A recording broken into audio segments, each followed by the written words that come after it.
ऐकूरार्यप्रियं शिष्यं गुरुवरदेन्द्रपदार्चकं सदा सुळादिपदवक्तारां कोप्पेरायगुरुं भजे. अज्ञानतिमिरच्छेदं बुद्धिसम्पत्प्रदायकं विज्ञानविमलं शान्तं विजयाख्यगुरुं भजे. ಶ್ರೀ ವಿಜಯದಾಸಾರ್ಯ ವಿರಚಿತ ಸಾಧನಾ ಭಾಗ ಸುಳಾದಿ. ದುರುಳ ಪಾಮರನೇ ಸಂಕರ ಮತದವನೇ ಪರಮಾತ್ಮನಿಗೆ ಜೀವನಿಗೆ ಐಕ್ಯವ ಸರಿ ಎಂದು ವರಲಿ ಸೂಕರ ತನ್ನ ಗ್ರಾಸಕ್ಕೆ ಪರಮ ಸುಖ ಬಟ್ಟಂತೆ ನೀ ಹಿಗ್ಗುವೆ ಚರಣದಲ್ಲಿದ್ದವನ ಶಿರದಲ್ಲಿಟ್ಟರೆ ನೆರೆಹೋರೆ ನಂಬೋರೆ ಗುಣರಹಿತನೇ. ಗುರುವಾರು ನಿನಗೆ ಈ ಪರಿ ಉಪದೇಶವ ಕರದು ಮಾದಿಗನಾವನು ಹೇಳಿದ. ಸರಸಿಜ ಭವಹರ ಸುರರಾಧ್ಯರ ಕೈಯ ನಿರುತ ತೊತ್ತು ಪರಿವಾರವ ಕೊಂಬ ಪರಧೇಯ ಪರಕೆ ಪರಪರಮಾತ್ಮ ಹರಿ ಎಂದು ವರಲುತ್ತೀವೆ ಸಾಸಿರ ಕೋಟಿ ನಿಗಮ ಮರುಳಾಟ ಬಿಡು ಮುಗ್ಧ ಧರಿಸು ದಾಮೋದರ ನಾಮ ವಿಜಯ ವಿಠಲನೇ ಪರನೆಂದು. ವಾರಿಯನ್ನು ತಂದು ಕ್ಷೀರದೊಳಗೆ ಬೆರೆಸಿ ಕ್ಷೀರವಾಗುವುದಾಕಾರ ಒಂದೇ ಎಂಬಿ ಧಾರುಣಿಯೊಳಗುಳ್ಳ ಪಾರ ನದಿಗಳು ವಾರಿಧಿಯ ಕೂಡೆ ಬೇರೆಯಾಗದು ಎಂಬಿ ಕ್ಷೀರವಾರಿಯ ಕೋಟಿ ಮಾರಾಳಗೆ ಅರಿಕೆ ವಾರಿಧಿ ನದಿಗಳು ವಾರಿದ ಬಲ್ಲವೋ ಹಾರುವ ಪಕ್ಷಿಗೆ ಓರುಗೂಡಿನಂತೆ ನಾರಾಯಣನು ಜೀವನಿಗೆ ಆಶ್ರಯವೋ ಪೂರವಾಗಿ ತಿಳಿದು ಚಾರುವಾಕ ನಳಿದು ತಾರಣ ನಾಮ ವಿಜಯ ವಿಠಲನು ಮೀರಿದ ದೈವವೆಂದಾಧರಿಸು ಮನವೇ. ಕಿವಿಯೋಳು ಗಜ ಒಂದು ಪೊಕ್ಕು ಕೂಗಿದದುಂಟೆ ಶವ ಎದ್ದು ರಾಜಾರ್ಥ ಮಾಡಿ ಬಂದದು ಉಂಟೆ ಜವನ ಕೂಡಲಿ ಜೀವ ಮಲತು ನಿಂದರು ಉಂಟೆ ಕವಣಿ ಗಲ್ಲಿಲಿ ಅದ್ರಿ ಎಗರಿ ಪೋದದ್ದುಂಟೆ ರವಿಯ ಮೇಲೆ ಮಣ್ಣು ದೂರೆ ಮೊಗವಾನೆತ್ತೆ ಭವದ ಮನುಷ್ಯನೇ ಬೀಳೋದು ದಾರಿಗೆ ಕವಲ ಬುದ್ಧಿಯ ಬಿಟ್ಟು ತ್ರಿಕರಣ ಒಂದಾಗಿ ಪವನ ನಾಮ ವಿಜಯ ವಿಠಲನ್ನ ಪಾದವ ಧ್ರುವದಲ್ಲಿ ನೆನೆದು ಧನ್ಯನಾಗೂ. ಸುಂಕವನು ತಪ್ಪಿಸಿ ಹೋಗುವೆನೆಂದು ಕಾಳಂಕದಲ್ಲಿ ಹೋಗುತ್ತೀರೆ ಮಾರ್ಗ ತಪ್ಪಿ ಸಂಕಟವ ಬಿದ್ದು ಭಾಸ್ಕರನುದಯ ಕಾಲಕ್ಕೆ ಸುಂಕದವರ ಕೈಯ ಸಿಕ್ಕಿದಂತೆ ಮಂಕು ಮಾನವನೇ ಪೂರ್ವದ ಪಾಪ ಕಳಕೊಂಡು ಶಂಕೆ ಇಲ್ಲದ ಗತಿಯ ಬಯಸುತ್ತಿಪ್ಪಿ ಕಿಂಕರನೆಂದೆನಿಸದೆ ಜೀವೇಶ ಸಮವೆನಲು ಸುಂಕದ ಯಮರಾಯ ನಿನ್ನ ಬಿಡುವನೆ ಪಂಕವಾದ ಅಹಂಕಾರ ಬೀಡು ದೈನ್ಯದಲ್ಲಿ ಲೆಂಕ ನೆನೆಸು ಲಕುಮಿವರೆಗೆ ಸಂಕರುಷಣ ನಾಮ ವಿಜಯ ವಿಠಲನು ತನ್ನಂಕಿತವನಿತ್ತು ಸುಂಕವ ಬಿಡಿಸುವ. ಅರಸು ಸಭಾಸ್ಥಾನ ಹರುಷದಲ್ಲಿ ನೆರಸಿ ಸರಸದಲ್ಲಿ ನಡುವೆ ಒಪ್ಪುತ್ತಿರಲು ಸರಸರನೊಬ್ಬ ತೋಟಿಗ ಬಂದು ಮೊಗ ನೋಡಿ ಅರಸೇ ನೀನೇ ನಾನು ಎಂದು ನುಡಿಯೇ ಧರಿಸುವನೇನೋ ಈ ಮಾತು ಅವನ ಪ್ರಾಣ ಧರಿಸಿ ಕೊಲ್ಲಿಸಿ ಶೆರೆ ಹಾಕದೆ ಬಿಡುವನೆ ಪುರುಷೋತ್ತಮ ನೀನಾನೆಂದರೆ ಹರಿ ವರಸಾದೆ ಮಾಡುವನೆ ತಮಸಿನೋಳು. ನರಶುಂಠ ದುರ್ಮತಿ ಒದ್ದು ಕಡಿಗೆ ನೂಕಿ ಪುರುಷಾರ್ಥಕ್ಕೊಳಗಾಗಿ ನಿಲ್ಲು ಪ್ರಧಾನ ಪುರುಷೇಶ್ವರ ನಾಮ ವಿಜಯ ವಿಠಲ ಪತಿ ಕರೆಸಿಕೊಂಡು ನಿರಾಕರಿಸು ಅನ್ಯ ದೈವ. ಜಾಲಿ ಬೀಜವ ಬಿತ್ತಿ ಬಲಾತ್ಕರದಿ ಮುಳ್ಳನು ಕಾಲಿಗೆ ಮೂಲ ಮಾಡಿಕೊಂಡು ಸುಖದಂತೆ ಕೀಳ ನುಡಿಯ ಬಿತ್ತಿ ಯಮನ ಯಾತನೆಗೆ ನೀ ಬೀಳುವ ಪರಿಮಿತ ತಪ್ಪದು ಕಾಣೋ. ಹೇಳಬಾರದ ಚಿತ್ತಾರವ ಬಾರದೀರೆ ಕಾಳು ನುಂಗಿದಂತೆ ಪುಣ್ಯವ ಕಳಕೊಂಡಿ ಬಾಳು ಇನ್ನಾದರೂ ಅವ್ಯಕ್ತ ವಿಜಯ ವಿಠಲನ್ನ ಆಳಾಗಿ ಮಾಡಿದ ದುರಿತೌಘವು ಎಲ್ಲ ಗಾಳಿಪಟವಾಗಿ ಹಾರುವವು ಮರುಳೇ. ಶಿಶುವತನದಲ್ಲಿ ತಂದೆ ಪೆಸರಿಟ್ಟು ಸಲಹೆ ಉಲ್ಲಾಸದಲ್ಲಿ ವರ್ಧನಾಗೆ ಕುಶಲದಲ್ಲೀಗ ತನ್ನ ವಶನಾಗಿ ಕರೆದೊಯ್ಯೆ ಮಸದು ಮತ್ಸರಿಸಿ ಪಿತನ ಅಸುವಳಿದು ಬಪ್ಪರೇನೋ ಹುಸಿಪಾ ಶಂಡಿ ಪಾಪಿ ವಸುಧಿಯೊಳು ಪುಟ್ಟಿ ಜ್ಞಾನ ಪಸರಿಸಲು ಸೋಹಂ ಎಂದು ಅಸಮ ದೈವಕ್ಕೆ ವಾರ್ತಿ ವಿಷಯಗಳ ಪೇಳಿ ದೈವವ ಪೆಸರುಗಳದು ದ್ರೋಹದಲ್ಲಿ ನಿಶಾಚರಾನಂತೆ ದುರ್ವ್ಯಸನದಲ್ಲಿ ಸಂಚರಿಸೆ ವಿಷಕಂಠ ಸ್ಕಂದರೊಂದೆಂಬ ಪುಷಿಯಾದು ಪೇಳದಲೆ ವಸು ವಿಜಯ ವಿಠಲನ್ನ ವಶಕರನಾಗಿ ಬಿಸಜ ಪಾದವನು ನೆನೆಸೋ. ಪ್ರಳಯಾಬ್ಧಿಸುವೆನೆಂಬೋ ಮೂರ್ಖನ ಗುರುವೇ ಹಲಾಯುಧ ವಿಜಯ ವಿಠಲನೆತ್ತ ನೀನೆತ್ತ. ಪ್ರಳಯಾಬ್ಧಿಸುವೆನೆಂಬೋ ಮೂರ್ಖನ ಗುರುವೇ ಹಲಾಯುಧ ವಿಜಯ ವಿಠಲನೆತ್ತ ನೀನೆತ್ತ.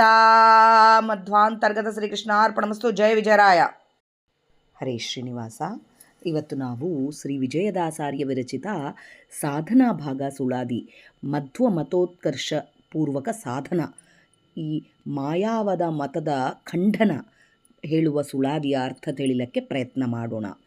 ದುರುಳ ಪಾಮರನೇ, ದುಷ್ಟನಾದ ಅಜ್ಞಾನಿ, ಸಂಕರ ಮತದವನೇ, ಶಂಕರಾಚಾರ್ಯ ಮತದ ಅನುಸರಿಸುವವನೇ, ಪರಮಾತ್ಮನಿಗೆ ಜೀವನಿಗೆ ಐಕ್ಯವು ಹೇಳಿದವನೇ. ಪರಮಾತ್ಮನು ಜೀವನು ಒಂದೇ ಅಂತ ಹೇಳುವ, ಅದು ಸರಿಯೆಂದು ಹೇಳುವ ನಿನ್ನ ಜ್ಞಾನ ಹೇಗಿದೆ ಅಂದರೆ, ಸೂಕರ ತನ್ನ ಗ್ರಾಸಕ್ಕೆ ಅಂದರೆ ಹಂದಿ ತನ್ನ ಏನು ಹೊಲಸನ್ನು ಏನಿರ್ತದಲ್ಲ ಪರಮ ಸುಖ ಅನುಭವಿಸ್ತದ ಆ ಹೊಲಸಿನಾಗೆ. ಆ ಥರ ನೀನು ಹಿಗ್ಗುತ್ತಾ ಇದ್ದಿ, ನೀನು ಗರ್ವ ಪಡ್ತಾ ಇದ್ದಿ. ಹಂದಿ ಹೊಲಸಲ್ಲಿ ಇದ್ದಂಗೆ ನೀನು ಐಕ್ಯತ್ವ ಹೇಳಿ ಹೊಲಸಲ್ಲಿ ಇದ್ದೀ. ಚರಣದಲ್ಲಿದ್ದವನ ಪಾದದಲ್ಲಿದ್ದ ವಸ್ತುಗಳನ್ನು ತಲೆ ಮೇಲೆ ಯಾರಾದರೂ ಇಟ್ಕೋತಾರ? ಚಪ್ಪಲೆ ತಲೆ ಮೇಲೆ ಇಟ್ಕೊಂಡು ನಡಿತೀಯಾ ನೀನು? ಇಲ್ಲ. ನೆರೆ ಹೊರೆ ನಂಬೋರೆ ನಿನ್ನ ಸುತ್ತಲಿರೋ ಜನರು ಗುಣವಿಲ್ಲದವನೆಂದು ಕಾಣುವರು. ಗುರುಗಳು ನಿನಗೆ ಗುರುಗಳು ನಿನಗೆ ಉಪದೇಶ ಮಾಡಿದಾರಪ್ಪ ಇವೆಲ್ಲ? ದೇವರಿಗೆ ಗುಣಗಳಿಲ್ಲ ಅಂತ ಹೇಳೋದು, ಆಮೇಲೆ ನಾನು ದೇವರು ಒಂದೇ ಅಂತ ಹೇಳೋದು ಯಾರು ಹೇಳಿದ್ದಾರೆ? ಆ ಮಾದಿಗ ಗುರು ಯಾವನನು ಅಂತ ಹೇಳ್ತಾ ಇದ್ದಾರೆ. ಆದರೆ ಮಾದಿಗ ಅಜ್ಞಾನಿ, ನೀನು ತಪ್ಪಾಗಿ ಅರ್ಥ ಮಾಡ್ಕೊಂಡಿದ್ದೀ. ಸರಸಿಜ ಭವ ಹರ ಸುರರಾಧ್ಯರ ಕೈಯ ಬ್ರಹ್ಮ, ಇಂದ್ರ ಇಂಥ ದೇವತೆಗಳ ಎಲ್ಲರ ಕೈಲಿಂದ ಸೇವೆಗಳುಗೊಳ್ಳುತ್ತಾ ಇದ್ದಾನೆ ಹರಿ, ಶ್ರೀಹರಿ. ಪರದೇವ ಪರಕ್ಕೆ ಪರಮಾತ್ಮ ಹರಿ ಎಂದು ಸಹಸ್ರ ಕೋಟಿ ವೇದಗಳು ಹೇಳ್ತಾ ಇದ್ದಾವೆ ಹರಿಯೇ ಪರಮಾತ್ಮ. ಇವರೆಲ್ಲರೂ ಇತರತ್ರ ದೇವತೆಗಳೆಲ್ಲರೂ ಕೂಡ ಅವನಿಗೆ ಅಧೀನರು, ಅವನು ಸರ್ವಸ್ವತಂತ್ರ ಅಂತೇಳಿ ವೇದಗಳು ಹೇಳ್ತಾ ಇದ್ದಾವೆ. ಮರುಳಾಟ ಬಿಡು, ಅಜ್ಞಾನವನ್ನು ಬಿಟ್ಟು ಸರಳ ಮನಸ್ಸಿನಿಂದ ದಾಮೋದರ ನಾಮವನ್ನು ನೀನು ಜಪಿಸು. ವಿಜಯ ವಿಠಲನೇ ಪರಬ್ರಹ್ಮ ಅಂತ ನೀನು ತಿಳುಕೋ. ಅದನ್ನು ತಿಳುಕೊಂಡು ನೀನು ಮುಂದೆ ನಡಿ ಅಂತ ಹೇಳ್ತಾ ಇದ್ದಾರೆ. ಮಟ್ಟತಾಳದರೊಳಗೆ ತತ್ವಮಸಿ ಶ್ರುತ್ಯರ್ಥ, ವಿಷ್ಣು ತತ್ವ ನಿರ್ಣಯ ಹೇಳ್ತಾ ಇದ್ದಾರೆ. ಇಲ್ಲಿ ನೀರನ್ನು ತೆಗೆದು ಹಾಲಿನಲ್ಲಿ ಬೆರೆಸಿದರೆ, ನೀರು ತಗೊಂಡು ಬಂದು ಹಾಲಿನಲ್ಲಿ ಹಾಕಿದರೆ ಅದು ಕ್ಷೀರವಾಗುವುದ ಆಕಾರ ಒಂದೇ ಎಂಬಿ. ಅವೆರಡೂ ಒಂದೇ ರೂಪದಂತೆ ಕಾಣಬಹುದು. ಆದರೆ ಆ ನೀರು ತಂದಿದ ಹಾಲು, ಅದರ ಹಾಲಿನ ಏನು ಗುಣ ಇರುತ್ತೇನೋ ಅದು ಕಡಿಮೆ ಆಗತ್ತೆ. ಹಾಗೆ ಧಾರುಣಿಯೊಳಗೆಲ್ಲ ಅಪಾರ ನದಿಗಳು, ಪ್ರಪಂಚದಲ್ಲಿ ಅನೇಕ ನದಿಗಳಿದ್ದಾವೆ, ಅವೆಲ್ಲ ಹೋಗಿ ಸಮುದ್ರದಲ್ಲಿ ಕಲಿತಾವೆ. ಅದರಷ್ಟಕ್ಕೆ ಐಕ್ಯತ್ವ ಹೇಳಬಾರ್ದು. ಸಮುದ್ರದಲ್ಲಿ ಕಲಿತಾ ಇದ್ದಾವೆ ಅಂದಗಳಿಗೆ ನಾನು ಅಂದರೆ ನಾವು ದೇವರೊಳಗೆ ಕಲ್ತು ಬಿಡ್ತೀವಿ, ನಾವು ಒಂದೇ ನದಿಗಳು ಹೇಗೆ ಕಲಿತಾವೋ ಆ ಥರ ಹೇಳ್ತಾ ಇದ್ದರೆ, ಈ ದ್ವೈತದಲ್ಲಿ ಅದೇ ಹೇಳ್ತಾರೆ. ನದಿ ಜೀವ ಇದ್ದಂಗೆ ಸಮುದ್ರ ದೇವರು ಇದ್ದಂಗೆ ನದಿ ಹೋಗಿ ಸಮುದ್ರದಾಗೆ ಕಲಿತಾವೆ, ಅದೇ ಥರ ನಾವು ಹೋಗಿ ಕಲಿತಾ ಇದ್ದೀವಿ, ಆಗೋಯ್ತು ದೇವರೊಳಗೆ ಐಕ್ಯ ಆಗ್ತಾ ಇದ್ದೀವಿ ಅಂತ. ಆದರೆ ಸಮುದ್ರ ಮತ್ತು ನದಿ ಎರಡು ವಿಭಿನ್ನತ್ವವಾಗಿದ್ದಾವೆ, ಅವುಗಳ ನಡುವಿನ ಭೇದ ಶಾಶ್ವತವಾಗಿ ಇರ್ತದೆ. ಇದು ನಾವು ದ್ವೈತದಲ್ಲಿ ತಿಳ್ಕೊಬೇಕಾಗಿದ್ದು. ನದಿ ಸಮುದ್ರವನ್ನು ಸ್ಪರ್ಶಿಸಿದರೂ ಅವು ಒಂದೇ ಅಂತ ಯಾವತ್ತಿಗೂ ಆಗೋದಿಲ್ಲ. ದೇವರು ಮತ್ತು ಜೀವವು ಕೂಡ ತತ್ವತಃ ಬೇರೆಯವರು ಅಂತ ತಿಳ್ಕೋಬೇಕು. ಇದು ಜೀವ ಮತ್ತು ದೇವರು ಎಷ್ಟೇ ಹತ್ತಿರ ಇದ್ದರೆ ಕೂಡ, ನಮ್ಮ ಒಳಗೆ ಸ್ವಾಮಿ ಇದ್ದರೆ ಕೂಡ ನಾವು ಒಂದೇ ಅಂತ ಅನ್ನಬಾರದು. ಪರಮಾನಂದದಲ್ಲಿ ಒಂದು ಅಗಲಿಯಿಂದ ಇಲ್ಲಿ ಏನಂದರೆ ಭೇದವು ತಿಳ್ಕೋಬೇಕು.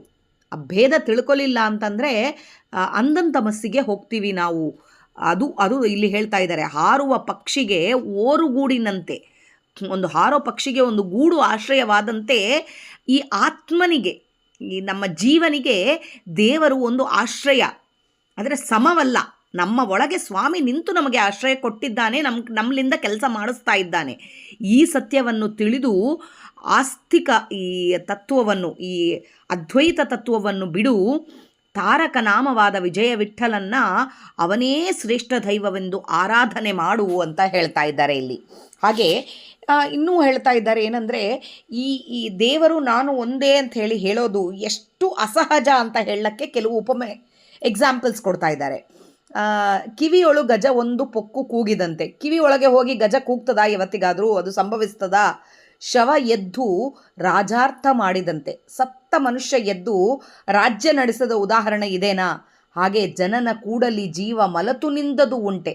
ಸತ್ತು ಹೋದ ಜೀವ ಮತ್ತು ಆ ಜೀವ ಮತ್ತು ಶರೀರದೊಳಗೆ ಹೋಗಿ ಎದ್ದು ನಿಂತದ್ದಿದ್ದದ. ಕವಣಿಗೆಯಲ್ಲಿ ಅದ್ರಿ ಎಗಿರಿಪೋದದ್ದುಂಟೆ. ಕಲ್ಲಿನೊಳಗೆ ಪರ್ವತ ಎದ್ದು ಹಾರಿ ಹೋಗಿದ್ದಿದ್ದದ. ಆಮೇಲೆ ಮಣ್ಣಿನ ಮೇಲೆ, ಸೂರ್ಯನ ಮೇಲೆ ಧೂಳು ಎಸೆದರೆ ಅದು ತಗಲ್ತದ ಸೂರ್ಯನಿಗೆ. ಆ ಮೂರ್ಖ ಮನುಷ್ಯನೇ ದಾರಿಯಿಂದ ಬೀಳುತ್ತಾನೆ. ಅಷ್ಟೇ ಆಗಲಿ, ಈ ಮೂರ್ಖ ಮತಿಯನ್ನು ಬಿಟ್ಟು ಇದನ್ನು ಅರ್ಥ ಮಾಡ್ಕೋ ಅಂತ ಹೇಳ್ತಾ ಇದ್ದಾರೆ. ಇಲ್ಲಿ ಏನಂದರೆ, ಕಿವಿಯೊಳಗೆ ಗಜ ಅಂತೇಳಿ ಹೋಗೋದಿದ್ದು ಅದು ಹೋಗೋದೇ ಇಲ್ಲ. ಅದನ್ನು ನಾವು ತಿಳ್ಕೋಬೇಕು. ಕಿವಿಯೊಳಗೆ ಗಜ ಹೋಗಿ ಒದರ್ತದ? ಅದು ಆಗೋದೇ ಇಲ್ಲ, ಸಾಧ್ಯನೇ ಇಲ್ಲ. ಅದಕ್ಕೆ ಇಲ್ಲಿ ಏನಂತ ಹೇಳ್ತಿದ್ದಾರೆ ಅಂದರೆ, ಯಾವತ್ತಿಗಾದರೂ ಇಂಥವು ಆಗೋದೇ ಇಲ್ಲ. ಏನು ನಾವೇನು ಹೇಳಿದ್ದೀವಲ್ಲ, ಕಿವಿಯೊಳಗೆ ಗಜ ಹೋಗ್ತದ, ಆದಮೇಲೆ ಶವ ಎದ್ದು ರಾಜನಾಗ್ತಾನೆ, ಆಮೇಲೆ ಮಣ್ಣು ಸೂರ್ಯನ ಮುಖದ ಮೇಲೆ ಹಾರಿದರೆ ಅದಕ್ಕೆ ಏನಾದರೂ ಆಗತ್ತೆ ಏನು, ಈ ರೀತಿಯಾದ ಅಸಾಧ್ಯವಾದ ಉಪಮೆಗಳು. ಇದು ಮಾಯಾವಾದಿಗಳ ಅತರ್ಕದ ಪ್ರತೀಕಗಳು. ಇದು ಹೇಗೆ ಸಾಧ್ಯ ಇಲ್ಲನೋ ಅದೇ ಥರ ಜೀವ ಮತ್ತು ಪರಮಾತ್ಮ ಒಂದೇ ಎಂಬೋ ಮಾತು ಅಸಾಧ್ಯ. ಜೀವನು ಎಂದಿಗೂ ಪರಮಾತ್ಮನಾಗುವುದಿಲ್ಲ. ಜೀವನು ದೇವರ ದಾಸನು ಅಷ್ಟೇ. ಇದನ್ನು ತಿಳ್ಕೋಬೇಕು. ಈ ಮಾಯೆಗೆ ಬಿದ್ದು ಬಿಡಬೇಡ. ಈ ತಪ್ಪು, ಈ ಅವಿವೇಕ ಬುದ್ಧಿಯನ್ನು ಬಿಟ್ಟು ಮನಸ್ಸ ವಾಚ ಕರ್ಮಣ ಈ ನಮ್ಮ ಪವನ ಪ್ರಿಯನಾದ, ಹನುಮಂತನಿಗೆ ಪ್ರಿಯನಾದ ವಿಜಯ ವಿಠ್ಠಲನ್ನ ಪಾದಗಳನ್ನು ನಂಬು ಅಂತ ಹೇಳ್ತಾರೆ. ಧ್ರುವನಂತೆ ಸ್ಥಿರ ಭಕ್ತಿಯಿಂದ ನೀ ಧನ್ಯನಾಗು. ನಾನೇ ದೇವರು ಎನ್ನು ತಪ್ಪು ಜ್ಞಾನದಿಂದ ಬರುವುದಿಲ್ಲ. ಅದು ತಪ್ಪು. ಈ ನಾನೇ ದೇವರು ಅಂತ ಅಂದ್ಕೊಂಡ್ರೆ ಜ್ಞಾನ ಬರೋದಿಲ್ಲ. ಹರಿಯನ್ನು ಪವನ ದೇವನ ಸಖ ಅಂತ ಅವನನ್ನು ನೀನು ನಿಷ್ಕಪಟ ಭಕ್ತಿಯಿಂದ ಮಾತ್ರ ಇದು ಸಿಗೋದು. ಅದನ್ನು ತಿಳ್ಕೋ ಅಂತ ಹೇಳ್ತಾ ಇದ್ದಾರೆ ಇಲ್ಲಿ. ಮುಂದಿಂದು ನಾಳೆ ನೋಡೋಣ. ಹರಿ ಶ್ರೀನಿವಾಸ. ಮಧ್ವಾಂತರ್ಗತ ಶ್ರೀಕೃಷ್ಣಾರ್ಪಣಮಸ್ತು. ಹರಿ ಶ್ರೀನಿವಾಸ. ನಿನ್ನೆ ನಾವು ಶ್ರೀ ವಿಜಯದಾಸಾರ್ಯ ವಿರಚಿತ ಸಾಧನಾ ಭಾಗ ಸುಳಾದಿಯಲ್ಲಿ ಮಾಯಾವಾದ ಮತ ಖಂಡನ, ಆಮೇಲೆ ಯಾವ ರೀತಿಯಾಗಿ ದೇವರು ಜೀವ ಈಶಾ ಒಂದೇ ಅಂತ ಅವ್ರು ಏನು ಹೇಳ್ತಾರೋ ಅದನ್ನು ಹಾಸ್ಯಾಸ್ಪದ ಅಂತ ಹೇಳಿ ವಿಜಯದಾಸರು ವರ್ಣಿಸಿದ್ದು ನಿನ್ನೆ ನೋಡಿದ್ವಿ. ಕಿವಿಯೋಳು ಗಜ ಪೊಕ್ಕು ಯಾವ ಥರ ಕೂಗ್ಲಕ್ಕಾಗ್ತದ, ಅದೇ ಶವ ಎದ್ದು ರಾಜನಾಗ್ತಾನ, ಜನನ ಕೂಡಲಿ ಜೀವ ಮಲತು ನಿಂದರು ಉಂಟೆ, ಜೀವ ಹೋಗಿ ನಿಂತಿದ್ದು ಉಂಟೇನಾ, ಇವ್ಯಾವೂ ಸಾಧ್ಯ ಇಲ್ಲ. ಅದೇ ಥರ ಜೀವ ಈಶ ಒಂದೇ ಅಂತಂಬೋದು ಸಾಧ್ಯ ಇಲ್ಲ ಅಂತ ಹೇಳಿದ್ದಾರೆ. ಇವತ್ತು ಜಂಪೆ ತಾಳಲಿಂದ ನೋಡೋಣ. ಇಲ್ಲಿ ಸುಂಕವನ್ನು ತಪ್ಪಿಸಿ ಹೋಗುವೆನೆಂದು ತೆರಗಿಯನು. ಇಲ್ಲಿ ಎರಡು ಥರ ಬರುತ್ತೆ. ಒಂದು ರಾಜನಿಗೆ ಒಂದು ಟ್ಯಾಕ್ಸ್ ತೆರಗಿ, ಅಂದರೆ ಟ್ಯಾಕ್ಸ್ ಕಟ್ಟಲಾರ್ದಾಗಿ ನಾನು ತಪ್ಸ್ಕೊಂಡು ಹೋಗ್ತೀನಿ ಅಂಥೇಳಿ ಕತ್ತಲಾಗೆ ಕಾಳಂಕದಲ್ಲಿ ಹೋಗುತ್ತಿರೆ ಮಾರ್ಗ ತಪ್ಪಿ, ಕತ್ತಲಾದ ದಾರಿಯಲ್ಲಿ ಹೋಗ್ಕಲಕ್ಕೆ ಮಾರ್ಗ ತಪ್ಪಿ ಎಲ್ಲೋ ಹೋದನಂತೆ. ಸಂಕಟ ಬಿದ್ದು ಆಮೇಲೆ ಭಾಸ್ಕರನ ಉದಯ ಕಾಲಕ್ಕೆ ಬೆಳಗ್ಗೆ ಆದಗಳಿಗೆ ಮತ್ತೆ ಆ ಸುಂಕದು ಯಾರು ಕಟ್ಟಿಸ್ಕೋತಾರೋ ಅವ್ರ ಕೈಲೇ ಸಿಕ್ಕಂಗೆ ಅಂತ ಹೇಳ್ತಾರೆ. ಇದು ಒಂದು ಥರ ರಾಜನ ಸುಂಕ ಅಂತಲೇ ಆಗುತ್ತೆ. ಅದೇ ಥರ ಯಮದ ಶಿಕ್ಷೆ ಕೂಡ ಒಂದು ಸುಂಕ ಇದ್ದಂಗೆ. ನಾವು ಮಾಡಿದ ಪಾಪಕ್ಕೆ ಆ ಯಮನ ಶಿಕ್ಷೆಯನ್ನು ಅನುಭವಿಸಬೇಕಾಗತ್ತೆ. ಅದನ್ನು ನಾನು ತಪ್ಸ್ಕೋತೀನಿ ಅಂತೇಳಿ ಹೋದರೆ ಯಮ ಭಟರು ನಿನ್ನ ಬಿಡೋದಿಲ್ಲ, ಯಮನು ನಿನ್ನ ಬಿಡೋದಿಲ್ಲ ಅಂತ ಹೇಳ್ತಾರೆ. ಶಂಕೆ ಇಲ್ಲದ ಗತಿಯ ಬಯಸುತ್ತಿಪ್ಪಿ.